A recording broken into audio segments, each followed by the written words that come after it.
नमस्कार दोस्तों, स्वागत आपका हमारे चैनल पर। दीपा पौधों को पानी देते हुए कुछ गुनगुना रही थी। दिसंबर का महीना था, चारों ओर गुलाब खिले थे। शरद को गुलाब बहुत पसंद थे, वह उनका विशेष ध्यान रखती थी। खिले गुलाब के फूल देखकर शरद को प्रसन्नता होती है और उससे शरद के वह लफ्ज़ याद आ रहे थे। जब उसे शादी के बाद पहली बार गुस्सा आया तो शरद ने उसे समझाकर कहा, जब भी आदमी को गुस्सा आए तो उसे फूलों के बीच जाना चाहिए। फूलों को देखकर उसका गुस्सा ठंडा हो जाता है और मन एकदम निर्मल और कोमल हो जाता है। कितनी सही बात कही थी शरद ने, कितनी गहराई में उनकी सोच में। दरवाजे की बैल की आवाज़ सुनकर दीपा का ध्यान भंग हुआ। उसने जैसे ही दरवाज़ा खोला तो सामने प्रीति को पाया।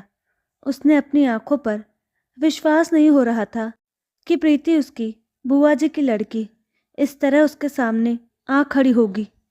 क्यों दीदी, डाल दिया ना चक्कर में? खिलखिला कर हंसते हुए प्रीति ने कहा, कितने दिनों बाद तुम्हें देख रही हूँ, बहुत बदल गई हो।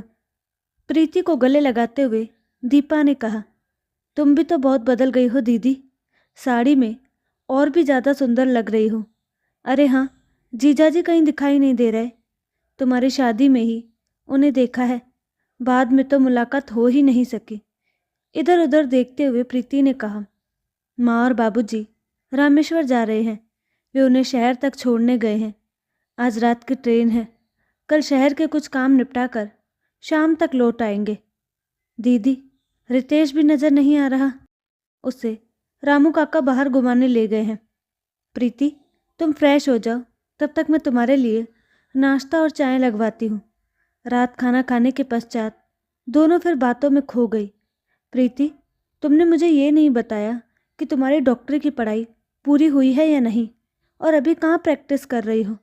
डॉक्टर बने तो मुझे 2 साल हो गए हैं, फ़िलहाल पूना में जॉब कर रही हूँ। दीदी, तुमने तो कानून की पढ़ाई की है, कंप्यूटर का कोर्स किया है, आधुनिक वातावरण और फैशन में पली हो। तुम्हें इस अंदाज में देखकर कोई भी ये नहीं कह सकता कि तुम पहले वाली दीपा हो। ज़मीन आसमान का फ़र्क आया है दीदी आप में। एक गहरी सांस लेते हुए दीपा कहने लगी, ये एक लंबी कहानी है, सुनना चाहोगी? हाँ दीदी, ये कहते हुए तकिया गोद में रखकर उस पर दोनों हाथ टिका कर प्रीति उत्सुकता से दीदी की ओर देखने लगी। अतीत के क्षण उसकी आंखों में साकार होने लगे। शरद से मेरी शादी तय हुई थी। उस दिन मैं बहुत खुश थी। शरद माँ पिता का इकलौता बेटा था, पढ़ने में बहुत तेज था, इंजीनियरिंग की पढ़ाई में गोल्ड मेडल हासिल किया था। गांव में उनकी बहुत ज़मीन जायदाद थी। मैं खुश इसलिए थी कि मेरा सपना पूरा होने वाला था। विजय भैया ने मुझे बताया था कि मैं और शरद अकेले मुंबई में रहने वाले हैं। सास ससुर का कोई टेंशन नहीं था। मैं खुद भी सास ससुर के झमेले से दूर रहना चाहती थी। सब कुछ मेरे मन के मुताबिक हो रहा था। उन दिनों तो मेरे पैर ज़मीन पर ही नहीं टिक रहे थे और एक दिन मैं शरद की दुल्हन बनकर इस गांव आई। जानती हो प्रीति, मुझे देखने सारा गांव उमड़ पड़ा था। मेरी सास ने मेरी आरती उतार कर मुझे अंदर लिया था। इतना प्यार मिला था मुझे माँ, बाबूजी और शरद का कि पूछो मत।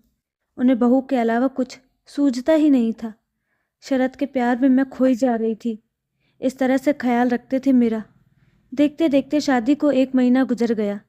हर वक्त मौज मस्ती और खाने पीने में ही दिन गुजर रहे थे।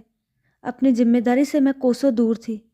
अचानक एक दिन शरद ने मुझसे कहा, देखो दीपा, माँ दिन भर अकेली काम करती है। मैं चाहता हूँ कि तुम भी माँ के काम में हाथ बटाओ ताकि माँ को कुछ आराम मिले, और आगे तुम्हें ही तो ये सब करना है। क्यों ना अभी से ही शुरू कर दो? मैंने आश्चर्य से शरद की ओर देखकर पूछा, आगे ये सब करना है? इसका मतलब क्या है? हम यहाँ तो रहने वाले हैं नहीं, हम तो मुंबई रहेंगे, और मैं घर में चौके चूल्हे में अपनी ज़िंदगी बर्बाद नहीं करना चाहती हूँ। शरद की आंखों में आश्चर्य के भाव उमड़ रहे थे। उन्होंने मेरा हाथ अपने हाथों में लेकर समझाने के अंदाज में कहा, देखो दीपा, मैं अपने माता पिता का इकलौता बेटा हूँ। उनसे अलग रहने की बात मैं कभी सोच ही नहीं सकता। मुंबई जाकर रहने की मैं सपने में भी नहीं सोच सकता हूँ। यही रहूँगा, खेती में तरक्की करूँगा और फैक्ट्री लगाऊँगा ताकि यहाँ के लोग भी अपना जीवन स्तर सुधार सके। शरद की बातों ने मुझे हैरानी में डाल दिया था। उनके हाथों से मैंने अपना हाथ खींचते हुए पूछा, पर विजय भैया ने तो कहा था कि आप मुंबई में रहेंगे और मैंने तो शादी इसी शर्त पर की थी। देखो शरद, मैं यहाँ रहकर अपनी ज़िंदगी यूं ही गंवा नहीं सकती। मुझे अपनी ज़िंदगी में कुछ करना है। यहाँ इस गांव में मैं अपना भविष्य नष्ट नहीं कर सकती। कुछ तो सोचो शरद, यहाँ रहकर तुम क्या तरक्की कर सकते हो? यहाँ गांव में रहना था तो किसी गंवार लड़की से शादी करनी थी। तुम अपने साथ मेरा भी फ्यूचर ख़त्म कर रहे हो। मुंबई में तुम और मैं दोनों कुछ भी कर सकते हैं और शानदार ज़िंदगी जी सकते हैं।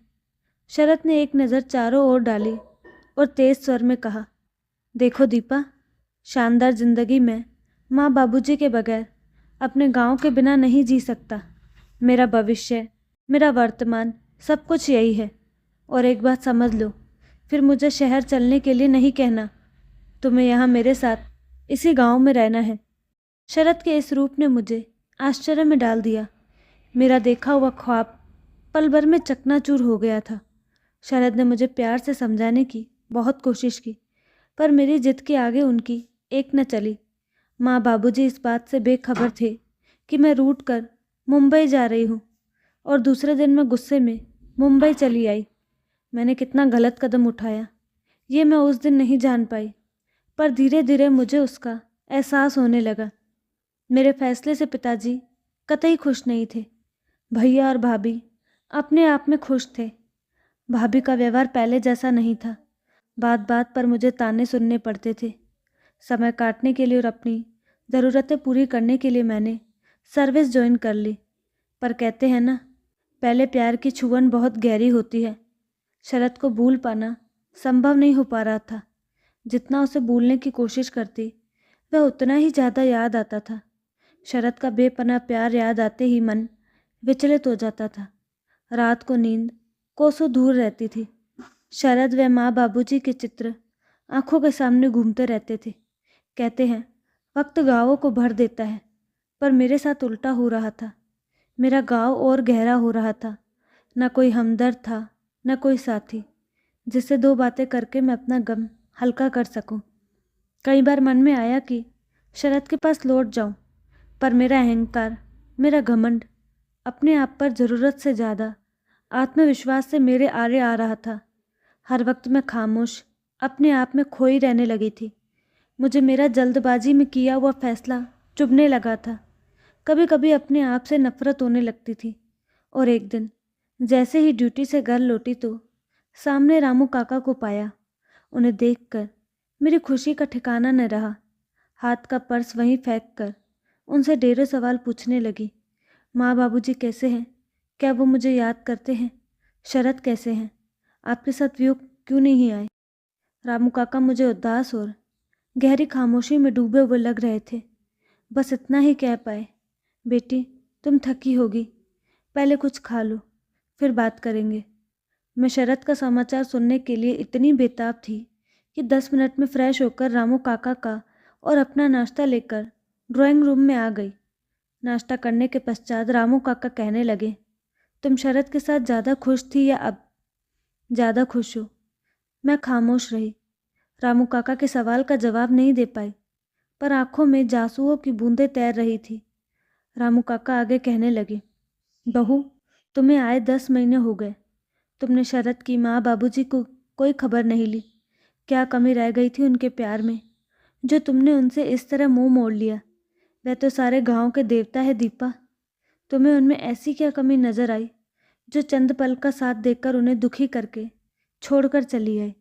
शरद जिसने माँ बाबूजी को आज तक ये नहीं बताया कि तुम क्यों चली आई, पूछने पर यही बताता कि तुम्हारी पढ़ाई अधूरी रह गई है, वही पूरी करने गई हो। रामू काका ने डबडबाई आंखें गमछे से पोंछी, मेरी ओर देखा। मैं सिर पर हाथ टिकाए बैठी थी। पश्चाताप के भाव चेहरे पर नजर आ रहे थे। मैं धीरे से रामू काका से पूछा, शरद मुझे याद करते हैं? बहू यही सवाल तुम अपने आप से करो। क्या तुम शरद को बुला पाई? शरद तो तुम्हें एक पल के लिए भी नहीं भूलता है। बहुत कमज़ोर हो गया है। हर वक्त चेहरे पर उदासी का पर्दा ओढ़े रहता है। लाख समझाने और कसम दिलाने पर उसने मुझे बताया कि तुम क्यों चली आई। गांव की तरक्की और माँ बाबूजी को सुख देना, यही तो उसका सपना है। तुम तो उसका सपना तोड़ना चाहती हो, उसे शहर ले जाना चाहती हो। क्या करेगा वह इस बेगाने शहर में, बेगानों के बीच आकर? वह तुम्हारी तरह स्वार्थी नहीं है। तुमने अपने स्वार्थ के लिए अपने पति को तुच्छ समझा, उसके दिल को तोड़ दिया। बहुत खुशी मिली होगी तुम्हें सबकी खुशियों का गला घोटकर। तुम्हारे सास ससुर दिन भर दीपा दीपा करते नहीं थकते। बेटी से भी बढ़कर प्यार दिया उन्होंने तुम्हें। जाओ, एक बार जाकर देखो उन्हें, किस तरह इंतज़ार कर रहे हैं वे तुम्हारा। रामू काका की आवाज़ भर गई थी। उन्होंने फिर गमछे से अपने आंसू पोंछे। नहीं रामू काका, नहीं। मैं शरद, माँ बाबूजी को पल पल याद करती हूँ। यहाँ आकर बहुत रोई हूँ मैं। और दोनों हाथों में अपना चेहरा छिपाकर मैं फपक फपक कर रो पड़ी। रामू काका ने होले से मेरे सिर पर हाथ फिराया, खासकर अपना गला साफ किया और आगे कहने लगे, मैं तुम्हें समझता हूँ बहू। इतने साल जो पढ़ाई की, उसे व्यर्थ गवा देना नहीं चाहती। पर पढ़ाई की ज़रूरत सिर्फ शहर में है, ऐसा नहीं है। बल्कि शहर से ज़्यादा गांव में ज़रूरत है। गांव के स्कूल में तुम बदलाव ला सकती हो, ताकि बच्चों को अच्छी शिक्षा मिल सके। जो महिलाएं अशिक्षित हैं उन्हें तुम पढ़ा सकती हो। तुमने तो कानून पढ़ा है, तुम गांव के लोगों को कानून की जानकारी दे सकती हो। शरद के काम में सहयोग देकर उसका हौसला बनाए रख सकती हो। मैं ये तो नहीं कह सकता कि तुम्हें ये काम करने में खुशी होगी, पर अपनी खुशी का ख्याल न करते हुए ये सोचो कि तुम अपने त्याग से कितने लोगों को खुशियाँ दे सकती हो, उनका भविष्य बना सकती हो। और जानती हो बहू, त्याग जीवन को सार्थक बना देता है। कोई भी चीज़ तोड़ना बहुत आसान है, पर जोड़ना बहुत मुश्किल होता है। उसके लिए संघर्ष करना पड़ता है, और अगर संघर्ष करने की हिम्मत है तो कामयाबी ज़रूर मिलती है। मैं पढ़ा लिखा होता तो शायद तुम्हें ज़्यादा अच्छी तरह समझा पाता। पता नहीं तुम मेरी बात कहाँ तक समझ पाई हो। और उन्होंने मेरी ओर देखा। मेरी आंखों से झरझर आंसू बह रहे थे। मुझे यूं रोता देखकर रामू काका ने घबराते हुए पूछा, कहीं मैं चूक तो नहीं गया बहू? गलत तो मैं भी थी रामू काका। इतने दिन इस तरह यूं भटकती रही, रोती रही, अपनों का दर्द समझ न सकी। माँ बाबूजी और शरद के विश्वास को तोड़ा मैंने। काका, आपने मुझे इतनी अच्छी तरह समझाया। काश आप जल्दी आते। अपने बहते हुए आंसू पोंछते हुए मैंने कहा, बेटी अभी भी देर नहीं हुई है। वहाँ के दरवाजे तुम्हारे लिए हमेशा खुले हैं। थोड़ा मुस्कुराते हुए रामू काका बोले, सच कह रहे हो काका? पर शरद, वो मुझे माफ़ कर देंगे ना? उदास होते हुए मैंने कहा, दीपा, इन हाथों ने शरद को बड़ा किया है। तुम्हें देखकर उन्हें कितनी खुशी होगी, इस बात का अंदाज़ा सिर्फ मैं लगा सकता हूँ। पर अब जिस मंजिल की ओर तुम बढ़ना चाहती हो, वहाँ से मुड़कर तुम्हें फिर से इस ओर देखना नहीं है। नहीं काका, एक बार गलती कर चुकी हूँ, अब फिर से वो गलती नहीं करूँगी। शरद का सपना ही अब मेरा सपना है। अब आपके बचाए हुए रास्तों पर चलना ही मेरे जीवन का उद्देश्य होगा। रामू काका ने मेरी आंखों में उभरी एक ऐसी चमक देखी जो कभी नहीं मिट सकती। और जब मैंने ये फैसला पापा और भैया को सुनाया तो पापा बहुत खुश हुए और कहने लगे, आज मैं तुम्हें सही मायनों में विदा कर रहा हूँ, ऐसा मुझे लग रहा है। भैया मेरे फैसले से खुश नहीं थे, पर मुझे उनकी खुशी की परवाह नहीं थी और मैं उसी रात रामू काका के साथ निकल पड़ी। सुबह जब यहाँ पहुँची तो मन में अजीब सी हलचल थी। शरद से मिलने, उन्हें देखने के लिए मैं बहुत बेताब थी। शरद का मेरे प्रति कैसा व्यवहार रहेगा, ये सोचकर मन बार बार विचलित हो रहा था। रामू काका एकदम प्रसन्न नजर आ रहे थे। घर पहुंचने पर मैंने देखा कि मेरे आने से माँ बाबूजी की खुशी का ठिकाना न रहा। मैं जैसे ही माँ के पैर छूने के लिए झुकी तो उन्होंने मुझे गले लगा लिया। अपने गले को हार मेरे गले में डालते हुए कहा, बहू, इतने दिनों के लिए मायके मत जाया करो। तुम्हारे बिना ये घर सूना सूना लगता है। अब मैं नहीं जाऊंगी माँ, हर वक्त आपके पास रहूंगी। मेरे जवाब से उन्हें बहुत राहत मिली। कुछ देर पश्चात मैं जैसे ही शरद से मिलने उनके कमरे की ओर बढ़ी, दिल की धड़कनें तेज हो गई थी। शरद मेरी ओर पीठ किए खड़े थे, बहुत खफा नजर आ रहे थे। मैं हौले हौले कदमों से चलकर शरद के चरणों में जा गिरी और फूट फूट कर रोते हुए कहने लगी, मुझे माफ़ कर दो, मुझे माफ़ कर दो। शरद की आंखों से आंसू बह रहे थे। उन्होंने मुझे उठाया और मेरा चेहरा अपने हाथों में लेकर शिकायत भरे अंदाज में पूछा, दीपू, अब मुझे छोड़कर नहीं जाओगी ना? नहीं तो तुम्हारा शरद ये गम बर्दाश्त नहीं कर पाएगा। मैंने शरद के मुंह पर अपना हाथ रख दिया और उनके सीने से लगते हुए कहा, अब मैं कभी नहीं जाऊंगी। आप, माँ, बाबूजी, रामू काका और मेरा गांव, यही मेरी दुनिया है। आपका सपना ही मेरा सपना है। दीपा ने एक गहरी सांस छोड़ी, पास रखे गिलास का पानी पिया और आगे कहने लगी, प्रीति, रामू काका ने मेरा दामन खुशियों से भर दिया है। मैं उनका ये एहसान जिंदगी भर उनकी सेवा करके भी नहीं उतार सकती हूँ। उस दिन के पश्चात उनके कहने के मुताबिक मैं अपने आप को बदलने लगी और इसके लिए मुझे बाबूजी, शरद और रामू काका ने पूरा पूरा सहयोग दिया। और जानती हो मुझे इसके बदले में क्या मिला? माँ, बाबूजी, शरद और रामू काका का ढेर सारा प्यार। सारे गाँव की बहू बन चुकी हूँ। क्या ये प्यार मैं मुंबई में पा सकती थी?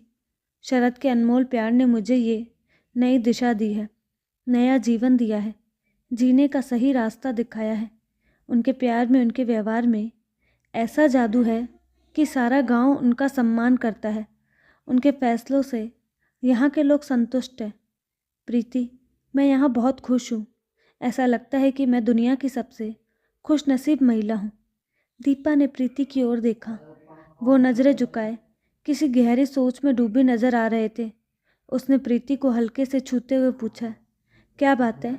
किसी गहरी सोच में डूबी नजर आ रही हो? कहीं तुम ये तो नहीं सोच रही कि मैंने गांव में रहने का जो फैसला किया वह उचित नहीं है? पर मेरे इरादे इतने बुलंद है कि मंजिल की ओर बढ़ने वाले कदम अब डगमगा नहीं सकते। नहीं दीदी, बात ये नहीं है, बल्कि तुम्हारी बातों से मुझे मेरे हर सवाल का जवाब मिल गया है। मेरी उलझन तुमने सुलझा दी है। खुशी से मुस्कुराते हुए प्रीति बोली। कैसा जवाब प्रीति? मैं कुछ समझी नहीं। आश्चर्य से प्रीति की ओर देखते हुए दीपा ने पूछा, बात यह है कि दीदी, मैं जहाँ प्रैक्टिस करती हूँ वहाँ मेरी मुलाकात डॉक्टर समीर से हुई। धीरे धीरे हम एक दूसरे को चाहने लगे। पर समीर अपना क्लिनिक अपने गांव संग्रामपुर में खोलना चाहता है। ऐसा नहीं कि उसके फैसले से मैं संतुष्ट नहीं हूँ, पर मैं बचपन से मुंबई में रही और यही सोचती रही कि गांव में रह पाऊंगी या नहीं, गांव का माहौल मुझे रास आएगा या नहीं। मैं जानती थी कि इस दुविधा का जवाब आपके पास है और मुझे मेरा जवाब मिल गया है। अब मैं समीर के साथ गांव में क्लिनिक खोलने के लिए पूरी तरह सहमत हूँ। सच दीदी, आपने मुझे मझधार से उबार लिया है। मैं आपकी बहुत एहसानमंद हूँ। खुशी से झूमते हुए प्रीति ने कहा, एहसान मेरा नहीं, रामू काका और शरद का मानो। उन्होंने ही मुझे ये नई दिशा दी है और मेरा जीवन खुशियों से भर दिया है। हाँ दीदी, एहसान तो उन्हीं का मानना चाहिए जिन्होंने हमारे मन में नया विश्वास जगाया है। शादी में रामू काका को जरूर लेकर आना। मैं समीर से उन्हें मिलवाना चाहूँगी। क्यों नहीं प्रीति? अपने दोनों जीवन को नई डोर में बांधने का प्रयास करने लगी। तो दोस्तों, आपको कहानी कैसी लगी अपनी राय कमेंट बॉक्स में ज़रूर दें और साथ ही हमारे चैनल को लाइक शेयर सब्सक्राइब करना ना भूलें। धन्यवाद।